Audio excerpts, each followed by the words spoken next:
Hello, आप सभी कैसे हैं। आप सभी का मेरे यूट्यूब चैनल BHU एकेडमी में स्वागत है। आज हम लोग रीजनिंग से संबंधित महत्वपूर्ण प्रश्नों को देखेंगे। ये सारे प्रश्न होने वाले आगामी एग्जामों के लिए बेहद ही महत्वपूर्ण होने वाले हैं। तो चलिए आइए एक एक करके शुरू करते हैं।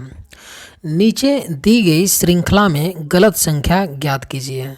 एक सीरीज दिया गया है, उसमें पूछा जा रहा है कि कौन सी संख्या क्या है उस सीरीज में गलत है। ओके, 9, 15, 24, 34, 51 और 69 का एक सीरीज है। ठीक है, चलिए देखते हैं इसको।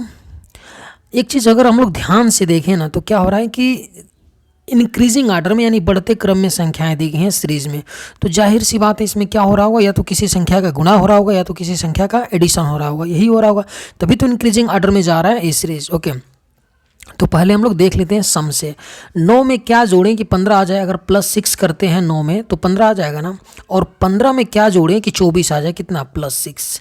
और एक बात आप लोगों को मैं बता रहा हूँ, आप लोग इसे गांठ बांध लीजिए। पता है क्या, जब भी किसी सीरीज को आप सॉल्व कर रहे हैं और दो, मान लीजिए यहाँ पे +6 आ गया और +6 आ गया, यानी क्या बना, +6 बना यहाँ पे।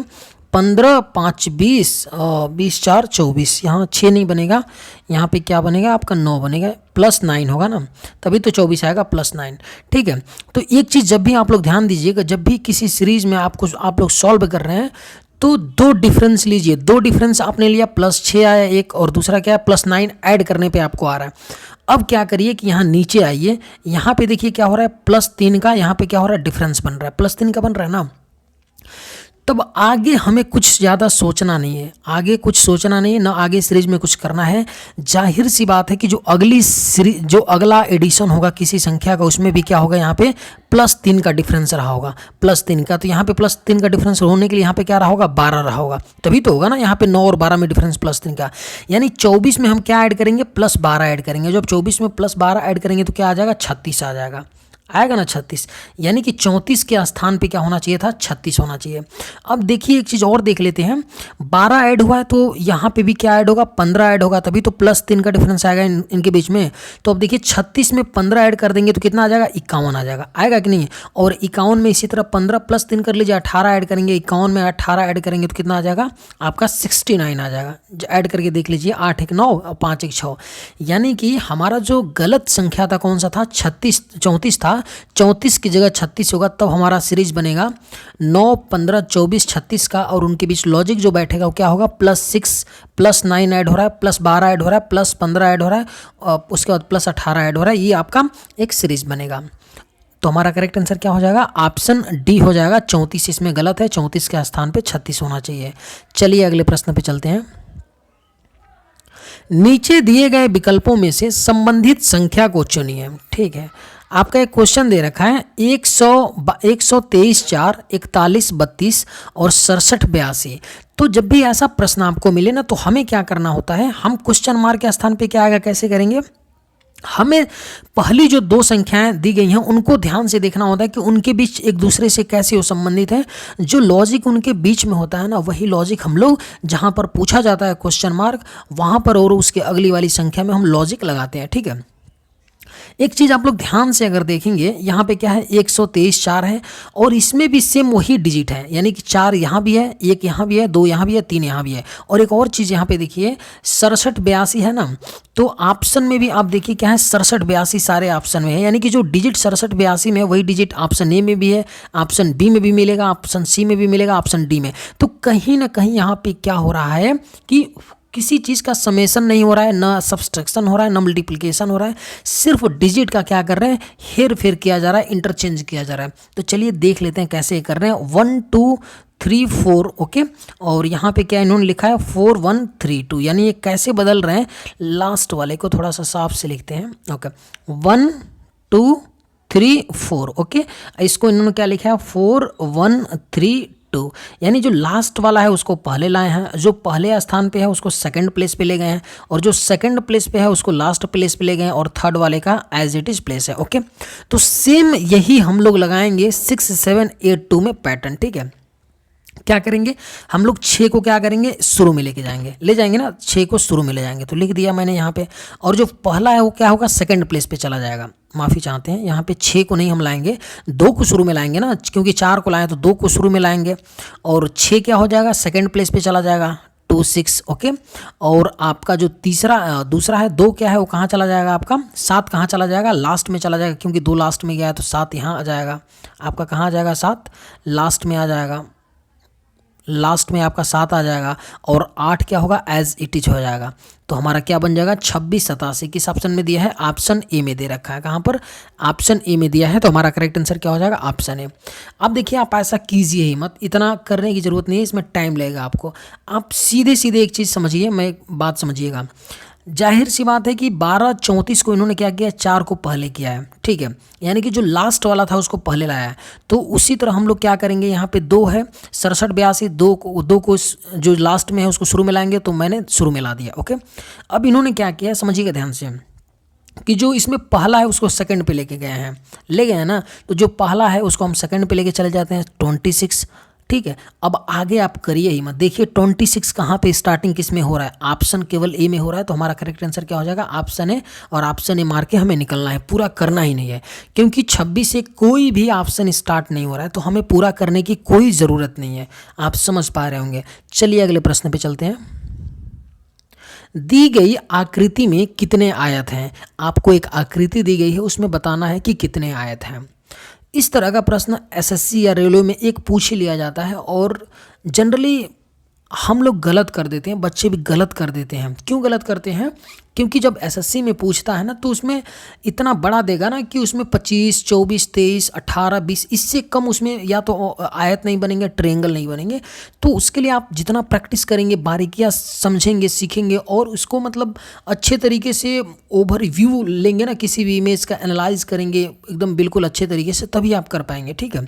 कई दफ़ा गलत हो जाता है, 1 2 दफ़ा नहीं, कई दफ़ा जब 25 30 एक ही में आपको स्क्वायर बने, ट्रायंगल बने, तो फिर मुश्किल हो जाता है। और ऐसा ही एसएससी में पूछा जाता है, या तो अभी मान लीजिए कि ईजी है, या तो 8 होगा, या तो 5 होगा, या तो 9 होगा, या तो 4 होगा, यानी इसमें ज़्यादा दिमाग लगाना नहीं है, ठीक है। तो प्रैक्टिस से ही ये चीज़ें सारी आपकी क्लियर होंगी, तो प्रैक्टिस करते रहिए अच्छे तरीके से। चलिए काउंट कर लेते हैं। जब भी आप काउंटिंग फिगर करिए ना, तो जो आपको दिखे, मतलब जो बिल्कुल बेसिक दिख रहा है कि ये आयत है आपका, रेक्टेंगल है, तो उसको काउंट करिए। हम लोग अगर इसको देखते हैं ऐसा वाला एक, तो इस तरह का 4 है ना, एक यहाँ पे 2 3 4, यानी कि 4 तो हमें मिल गया, 4 मिल गया ना, ओके 4 हमें मिल गया, तो 4 तो हमें मिल गया। अब देखिए 5वां क्या हो सकता है, 5वां क्या हो जाएगा, ये हो जाएगा, होगा ना। इसी तरह यहाँ भी तो एक बनेगा ना, तो 4 और 2 6 आ गया, हमारा टोटल कितना बन गया 6, हमारे पास कितना बन गया है 6 बन गया है। उसी तरह सेम यहाँ भी तो एक बनेगा ना, इस साइड का लेंगे तो 6 1 7 और ए वाला 8 हो गया, समझ पा रहे होंगे, 8 हो गया टोटल। तो हमारे पास कितना बन गया 8 बन गया, तो 8 हमारे पास आ गया। और लास्ट वाला क्या बनेगा, एक लास्ट वाला आपका एक पूरा, ये भी तो रेक्टेंगल बन रहा है ना, तो 8 1 9, तो हमारे पास टोटल कितने इसमें आयत हैं 9 है। किस ऑप्शन में दिया है, ऑप्शन सी में। तो हमारा राइट आंसर क्या हो जाएगा, ऑप्शन सी। उम्मीद करते हैं कि आप लोग समझ पाए होंगे। चलिए अगले प्रश्न पे चलते हैं। यदि निश्चित कूट भाषा में रिजल्ट का कूट 250 176 है, तो उसी कूट भाषा में लेट का कूट क्या होगा। ओके, जब भी ऐसा आपको प्रश्न मिले तो आप लोग क्या जाइए, प्लेस वैल्यू, आप प्लेस वैल्यू से जाइए, यानी कि जिस लेटर का जो प्लेस वैल्यू होता है उस कंसेप्ट को आप यूज करिए, आप और कहीं दिमाग मत लगाइए। लेकिन ऐसा कब होता है, 99.99% केस में। कई दफ़ा क्या होता है ना कि डायरेक्ट कोडिंग होता है। डायरेक्ट कोडिंग का मतलब होता है कि हम आर के लिए प्लेस वैल्यू तो उसका 18 होता है, आर का प्लेस वैल्यू क्या होता है 18 होता है, लेकिन हम आर के लिए 18 प्लेस वैल्यू ना दे करके इसको कूट हम 3 से कर सकते हैं। तो इसको बोलते हैं कि कोड किया गया है, डायरेक्ट प्लेस वैल्यू कोडिंग नहीं, सिर्फ कोड किया गया है। ओके, तो देख लेते हैं, यहाँ पे वही चीज़ें चल रही हैं। रिजल्ट है और हमें पूछा जा रहा है, रिजल्ट का कोड दिया है आपका 250 176, तो उसी कोड भाषा में लेट का कोड पूछा जा रहा है। एक और मज़ेदार आपको बात बताते हैं, पता है क्या, जब भी ऐसा आपको प्रश्न मिले ना, तो एक चीज़ आप किया करिए, ताकि आंसर लाने में ज़्यादा सोचना ना पड़े आपको, और फिर ये ना सोचना पड़े कि इसमें लग क्या रहा है, हो क्या रहा है। जब भी आपको ऐसा क्वेश्चन पूछे, तो जो आंसर पूछ रहा है लेट पूछ रहा है, LET, तो इसमें देखिए कहीं LET है क्या, L भी है, E भी है, T है, यानी कि हमारा क्या हो रहा है कि L और E और T है, तो हमारा इसी में से आंसर आएगा, इसी में से आएगा। क्यों, क्योंकि एक चीज़ समझिएगा, R के लिए इन्होंने 2 को कोड किया है, E को 5 से, S को 0 से, U को 1 से, L को 7 से, T को 6 से, ठीक है। तो T का कोड हमारे पास क्या है 6 है, E का कोड क्या है 5 है और T का कोड क्या है LET। L का कोड हमारे पास 7 है ना, L का कोड हमारे पास 7 है, L का कोड यहाँ पे 7 है ना, तो L का 7, E का 5 और आपका T का 6 है। तो 7, 5, 6 किस ऑप्शन में दिया है, ऑप्शन डी में। तो हमारा राइट आंसर क्या हो जाएगा, ऑप्शन डी। क्योंकि इन्होंने क्या किया है यहाँ पे क्वेश्चन में ना, डायरेक्ट कोड कर दिया है। यानी रिजल्ट आर के लिए 2 को कोड किया है, ई के लिए 5 को किया है और यस के लिए 0 को। ऐसे तो यस का प्लेस वैल्यू क्या होता है 19 होता है, लेकिन यस के लिए यहाँ उन्होंने कोड किया क्या है 0। तो उसी में से हमारे पास लेट मिल जा रहा है, तो हम लेट को डायरेक्ट कोड कर देंगे, हमारा आंसर भी आ रहा है। ठीक है, उम्मीद करते हैं कि आप लोग समझ पाए होंगे। चलिए अगले प्रश्न पे चलते हैं। लड़कों की एक पंक्ति में राजन बाएं छोर से छठा है और विनय दाएं छोर से 10वां है। यदि राजन और विनय के बीच में 8 लड़के हैं तो पंक्ति में कितने लड़के हैं। ओके, पूछा जा रहा है कि पंक्ति में कितने लड़के होंगे। जैसे जैसे प्रश्न में बोल रहे हैं वैसे हम करेंगे। बोला गया है कि राजन बाएं छोर से छठे हैं, यानी कि राजन लेफ्ट से क्या है छठे हैं, मान लेते हैं यहाँ पे राजन है छठे स्थान पे, और विनय दाएं छोर से 10वें हैं। विनय दाएं छोर से यहाँ पे विनय है 10वें हैं, और इनके बीच में कितने व्यक्ति हैं 8 व्यक्ति हैं। ठीक है, तो पूछा गया कि पंक्ति में कितने लड़के होंगे, ऐड कर लेंगे, यही तो होगा ना। 10, 8, 18, 18, 6, 24, कितने हो जाएंगे 24 हो जाएंगे टोटल पंक्ति में लड़के। एक आपके मन में सवाल होगा, ठीक है, आपके मन में एक सवाल होगा कि मैंने इन तीनों को ऐड क्यों कर दिया। इसका राइट आंसर तो 24 आएगा कि पंक्ति में कितने लड़के हैं 24 हैं। आप लोग ये सोच रहे होंगे, एक चीज़ दिमाग में स्ट्राइक कर रहा होगा कि मान लीजिए, समझिएगा, मान लीजिए कि राजन क्या था बाएं छोर से छठा था, ओके, यानी कि लेफ्ट से छठा था, तो ये भी तो हो सकता है। और विनय क्या था, तो और विनय क्या था आपका 8वां था राइट से। ओके, मान लेते हैं कि विनय यहाँ पे है, समझिएगा विनय यहाँ पे है, ओके, यहाँ पे राजन है, यानी कि लास्ट से यदि राजन और विनय के बीच में 8 व्यक्ति हैं और विनय दाएं छोर से 10वां है। ओके, देखिए मैं ये बताना आपको यहाँ पे ये चाहता हूँ ना कि मान लीजिए ना, जैसे इनके बीच में 8 व्यक्ति को हम क्यों बैठा रहे हैं, कि ऐसा क्यों नहीं हो रहा है कि राजन के इधर 8 व्यक्ति बैठ जाएंगे। इसलिए नहीं बैठ पाएंगे ना, क्योंकि इसमें व्यक्ति टोटल कितने हो रहे हैं 6 और इसका 16 और ये 8 इनके बीच में बोल रहे थे। पॉसिबल नहीं है कि हम राजन के आगे इसको विनय को बैठाएं और फिर इधर से हम 10 गिन लें तो हमारे पास आ जाए, इसलिए ऐसा हम नहीं कर सकते हैं, नहीं गिन पाएंगे। ठीक है, इसलिए हमारे पास जो डायरेक्ट इसका सोल्यूशन होगा क्या होगा कि बाएं छोर से छठा 6 प्लस विनय का 10वां 10 प्लस बीच में कितने लोग हैं 8 लोग हैं, ऐड कर दीजिए 10, 8, 18 और 18 और 6 कितना हो गया 24 हो गया। चलिए अगले प्रश्न पे चलते हैं।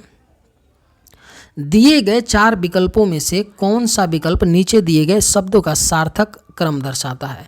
इन्हें सार्थक क्रम में हमें बनाना है। फेफड़े दिए हैं, नथने दिए हैं, श्वास नली दिए हैं, खून दिए हैं, इनको हमें क्या करना है एक सार्थक क्रम में अरेंज करना है। ठीक है, तो सबसे पहले हमारा क्या हो जाएगा या इसमें नथने, नथने का मतलब क्या होता है नाक होता है, 2 हो जाएगा सबसे पहले, और नाक के बाद क्या आएगा श्वास नली आएगा, यानी 3 आएगा। ओके, और श्वास नली देखिए अब इतना आप कर दिए ना, मेरी बात समझिएगा, इतना कर दिए ना, तो ऑप्शन में भी देखिए कि 23 कहीं दिया है, 23 ऑप्शन बी में दिया है, तो ऑप्शन बी हमारा राइट आंसर हो जाएगा। पूरा आगे आप सोचिए हिम्मत ना करिए ही, ऑप्शन बी लगाइए और निकल जाइए, बिल्कुल सही होगा। क्योंकि आपने 2 जब राइट क्रम पकड़ा है तो और किसी ऑप्शन में दिया नहीं है। ठीक है, तो हमारा बी ही तो बनेगा, क्योंकि नथने के बाद श्वास नली आता है, उसके बाद उसके बाद क्या आता है फेफड़ा आता है 1 नंबर, उसके बाद क्या आएगा आपका 4 नंबर खून आएगा, यानी 23, 14 तो आपने आंसर लाया। तो 1 और 4 तीसरे और चौथे स्टेप को मत करिए, आपको 23 मिल गया तो आप वहीं पे ऑप्शन ट्रिक करिए और निकल जाइए। चलिए अगले प्रश्न पे चलते हैं। नीचे दिए गई अक्षर श्रृंखला में रिक्त पदों को पूरा करिए। बेहद ही खतरनाक प्रश्न है। ऐसे तो इजी, कई लोगों को इजी लगता है, लेकिन मैं इस तरह के प्रश्नों को खतरनाक मानता हूँ। क्योंकि होता क्या है ना, कई दफ़ा इनको आप देख करके सॉल्व कर देंगे, आंसर लगा के निकल जाएंगे, और कई दफ़ा ये क्या होता है फंसा देते हैं, कई दफ़ा फंसाते हैं। लेकिन मैं आप लोग एक तरीका बताऊँगा, आप लोगों ऑप्शन का सहायता लेते हुए हम लोग इसको निपटाएंगे और लेके चलेंगे। जनरली मैं सलाह देता हूं कि ऐसे ही करिए जैसे मैं बताने जा रहा हूं। ठीक है, एक चीज़ समझिएगा, इन सबको अगर थोड़ा सा आप एनालाइज करें, सारे जितने भी लेटर दिए हैं आप उनको एनालाइज करिए, क्या क्या दिया है। एक ए दिया है, पूरे इसमें जितना लिखा गया है, और ऑप्शन में भी ए है, बी है और सी है, डी है, यानी इन्हीं 4 लेटरों का क्या है पेयर है, इन्हीं से कोई एक सीरीज बनेगा। 4 के बाद तो ऐसा नहीं है ना कि ई है या फिर बिल्कुल नहीं है, यानी ये क्लियर है कि 4 ABCD ही हैं। ठीक है, हम क्या करेंगे, मैं कैसे करता हूँ इसको और कैसे बोलता हूँ करने के लिए, आप लोग वैसे ही करिएगा। एक चीज़ समझिए, यहाँ पे बी दिया है ना, और बी के पहले क्या है, ए है। समझिएगा बात को, यहाँ क्या है, बी है, बी के पहले ए है, तो मैं ये बोल सकता हूँ कि बी के पहले ए होगा। अब जहाँ जहाँ बी है उसके पहले ए लगा दीजिए। बी यहाँ है, इसके पहले मैंने ए लगा दिया। बात समझ रहे हैं मैं क्या बोल रहा हूँ? समझिएगा बहुत बारीकी से, क्योंकि ये बहुत महत्वपूर्ण है। ठीक है, अब देखिए, अब एक चीज़ समझिएगा, अब दूसरे स्थान पे ए आएगा। ऑप्शन में देखिए दूसरे स्थान पे ए, ऑप्शन ए में है, ऑप्शन बी में है, सी में नहीं है तो सी नहीं होगा, डी में नहीं है तो डी नहीं होगा। दो तो एलिमिनेट मैंने कर दिया, बिल्कुल कर दिया ना। अब देखिए क्या करेंगे, अब एक चीज़ और देखिए, आप डी को पकड़िए। डी के पहले क्या है, डी के पहले क्या है आपका, डी के पहले क्या है, डी है। समझिएगा, डी के पहले डी है ना। तो एक बात और मैं बोल सकता हूँ कि डी जहाँ होगा, समझिएगा, डी जहाँ होगा उसके पहले डी होगा, डी जहाँ होगा उसके पहले डी होगा। यानी यहाँ पे डी है तो इसके पहले क्या आएगा, डी आएगा। अब ये देखिए कि लास्ट से दूसरा डी किस ऑप्शन में है, लास्ट से दूसरा इसमें डी नहीं है, यहाँ पे है, तो हमारा राइट आंसर क्या हो जाएगा, ऑप्शन ए। उम्मीद करते हैं कि आप लोग समझ पाए होंगे। ऐसे ही करने की कोशिश करिए, आपका प्रश्न बन जाएगा। लेकिन देखिए मैं एक और बात बताता हूँ, ऐसा 99.99% केस में आप इस तरीके से कर सकते हैं। 0.1% एक केस बचता है ना, उसमें ये भी नहीं लगता है, क्योंकि मैं भ्रम में आप लोगों को नहीं रखना चाहता हूँ। क्योंकि कई दफ़ा ऐसा होगा कि ये तरीका नहीं लगेगा, दो ऑप्शन में आपको डी मिल जाएंगे, तो आप क्या करिएगा, फिर फंस जाइएगा ना। तो वो 1%, 0.1% केस में होता है, तो उसके लिए एक और तरीका ये होता है। क्या तरीका होता है कि आप क्या करिए कि ऑप्शन एक पकड़िए। आप ऑप्शन ए को पकड़िए और सबको फिल कर दीजिए। एक लिख करके, इतना लिख के इसको फिल करिए, और फिर क्या करिए, टोटल काउंट कर लीजिए। और इसमें टोटल काउंट करेंगे तो 18, 6 का पेयर बनाइए, नहीं तो 3 का पेयर बनाइए। देखिए कोई सीरीज बन रहा है, और सीरीज बन रहा है तो वही हमारा राइट आंसर होगा, करके निकल जाएंगे। लेकिन वो 0.1% केस में होता है, 99.99% केस में आप इसी से करके निकल जाएंगे। चलिए अगले प्रश्न पे चलते हैं। नीचे दिए गए विकल्पों में से संबंधित शब्द को चुनिए। हमें बताना है जिस तरह पत्र लिफाफा से संबंधित है उसी तरह खंजर क्वेश्चन मार्क के स्थान पे क्या आएगा। ओके, बेहद इजी प्रश्न है। अगर आप लोग ध्यान से देखें तो पत्र किस में रखा जाता है, पत्र किस में रखा जाता है, आपका पत्र रखा जाता है लिफाफा में। उसी तरह जो खंजर होता है ना, खंजर का आप लोग देखे होंगे, खंजर जो होता है ना वो किस में रखा जाता है, मयान में। यानी कि खंजर जो होता है मयान में रखा जाता है, यानी ये खोल टाइप का होता है। ठीक है, जिस तरह लिफाफा खोल होता है, लिफाफे के अंदर पत्र होता है, उसी तरह मयान के अंदर क्या होता है, खंजर होता है। किस ऑप्शन में मयान दिया है, ऑप्शन सी में। तो हमारा राइट आंसर क्या हो जाएगा, ऑप्शन सी। उम्मीद करते हैं कि आप लोग समझ पाए होंगे। अगर आप लोग को ये वीडियो पसंद आए तनिक सा भी, तो एक लाइक ज़रूर कीजिएगा। चलिए अगले प्रश्न पे चलते हैं। उस वेन आरेख का चयन करें जो दिए गए वर्गों के बीच संबंध को सर्वोत्तम रूप से दर्शाता है। ओके, ऑक्सीजन दिया है, कार्बन डाइऑक्साइड दिया है और वातावरण दिया है। इनके लिए हमें क्या करना है, एक डायग्राम बनाना है कि कैसा एक डायग्राम बन सकता है। ठीक है, सबसे पहले हम लोग क्या करें, वातावरण यहाँ बना ले। वातावरण, ये क्या है, वातावरण, वातावरण। और वातावरण के अंदर ही तो कार्बन डाइऑक्साइड होता है, बिल्कुल होता है। CO2 C से यहाँ बना लेते हैं। और वातावरण के अंदर ही तो ऑक्सीजन होता है, ऑक्सीजन को O से यहाँ बना लेते हैं। यानी कि वातावरण के अंदर ही तो कार्बन डाइऑक्साइड और ऑक्सीजन होता है। तो हमारा डायग्राम कुछ इस तरह का बनेगा। क्योंकि कार्बन डाइऑक्साइड और ऑक्सीजन में कोई रिलेशन नहीं है, तो हम उनको दोनों को नहीं मिला सकते हैं। लेकिन इतना कंफर्म है कि वातावरण के अंदर क्या होता है, ऑक्सीजन भी होता है और कार्बन डाइऑक्साइड भी होता है। तो इस तरह का आकृति किस ऑप्शन में है, ऑप्शन ए में। तो हमारा राइट आंसर क्या हो जाएगा, ऑप्शन ए। चलिए अगले प्रश्न पे चलते हैं। दिए गए समीकरण को संतुलित करने तथा चिन्हों को, स्टार चिन्हों को प्रतिस्थापित करने के लिए गणितीय चिन्हों का सही क्रम चुनिए। यानी कि हमसे कहा जा रहा है कि इन चारों ऑप्शनों में से किस चिन्ह को बदलने पे यह समीकरण संतुष्ट होगा, यानी कि समीकरण संतुलित होगा, हमें ये बताना है। देखिए एक चीज़ समझिए, इसमें डिवीज़न नहीं है, इसमें क्या है, डिवीज़न नहीं है। तो इसको करने का थोड़ा क्या होगा तरीका, एक ही तरीका हमारे पास बचता है। अगर डिवीज़न होता तो हम इसमें एक शॉर्ट तरीका होता है वो आपको बताते हैं। लेकिन ऑप्शन में जितने भी साइन हैं उसमें कहीं भी डिवीज़न नहीं है। तो इसको करने का एकमात्र एक तरीका बच जाता है। पता है क्या, आप ऑप्शन से जाइए और भरिए, और जो ऑप्शन सेटिस्फाई करे वो राइट आंसर आपका होगा, और कोई तरीका नहीं है। तो चलिए कर लेते हैं। ऑप्शन ए का पुट कर लेते हैं साइन। देखिए ऑप्शन का साइन कैसे पुट करेंगे, *2 माइनस प्लस बराबर, लिखना नहीं है बिल्कुल। 3 दूना 6 माइनस 2 प्लस 4 बराबर 8। तो ये कितना होगा, 6 4 10 माइनस 2 यानी कि 8 बराबर 8 हमारा आ गया। तो यानी ऑप्शन ए सेटिस्फाई कर रहा है साइन। तो हमारा करेक्ट आंसर क्या हो जाएगा, ऑप्शन ए। उम्मीद करते हैं कि आप लोग समझ पाए होंगे। चलिए अगले प्रश्न पे चलते हैं।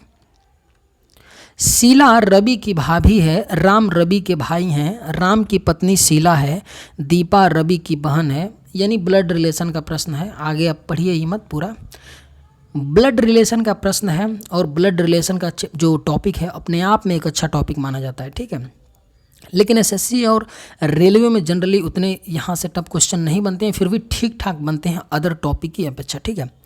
तो इस तरह का जब भी आपको प्रश्न मिले डियर स्टूडेंट, तो आप लोग इसको ओरली करने की कोशिश मत करिएगा। कई दफ़ा गलत हो जाता है।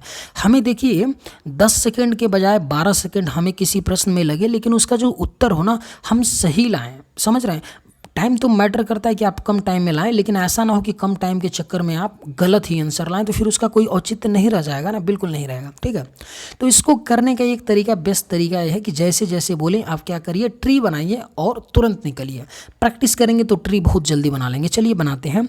बोला जा रहा है कि शीला क्या है, रवि की भाभी है। बात समझिएगा, शीला क्या है, रवि की भाभी, मैं रवि की भाभी हैं, ओके। चलिए रवि की भाभी हैं, तो मैंने यहाँ रवि को बना लिया, रवि को आर भी, रवि जी हैं यहाँ पे। अब रवि लड़का है तो पॉजिटिव होगा। इसकी भाभी हैं यानी कि रवि का यहाँ पे क्या रहा होगा, कोई भाई रहा होगा। भाई तभी तो रवि का कोई भाई रहा होगा, और उसके भाई की वाइफ क्या रहेंगी, भाभी लगेंगी। तो क्या है, शीला है। शीला को यस से डिनोट करते हैं, ठीक है। शीला को यस से, यहाँ पे माइनस। ये बात आप लोग समझ पा रहे होंगे ना, क्योंकि रवि की भाभी हैं यानी कि रवि का कोई भाई रहा होगा, उनकी पत्नी रही होंगी शीला, तभी तो रवि की वो भाभी लगेंगी ना। हाँ, तो ऐसे ही बनेंगे। यहाँ पे पति पत्नी है तो दो हम लोग लकीरें खींच लेंगे, ठीक है। अब आगे क्या कर रहा है, राम रवि के भाई हैं। बोल रहा है कि राम जो है रवि के भाई हैं और राम की पत्नी शीला है। यानी ये बात क्लियर हो गया कि राम कहाँ पे है, यहाँ पे। राम को आर से केवल डिनोट कर रहे हैं, तो राम कहाँ पे है, यहाँ पे है बीच में, ठीक है। और राम की पत्नी शीला हो गए, ओके। दीपा क्या है, रवि की बहन है। रवि यहाँ पे है, रवि की एक बहन है, वो कौन है, दीपा, ठीक है। दीपा को मैं डी से डिनोट कर लेता हूँ, और बहन है तो माइनस कर लेता हूँ, ठीक है। और दीपा की माँ क्या है, शांति, यानी दीपा की यहाँ पे कोई माँ है, उनका नाम क्या है, शांति। शांति को मैं एच से डिनोट करता हूँ, ठीक है।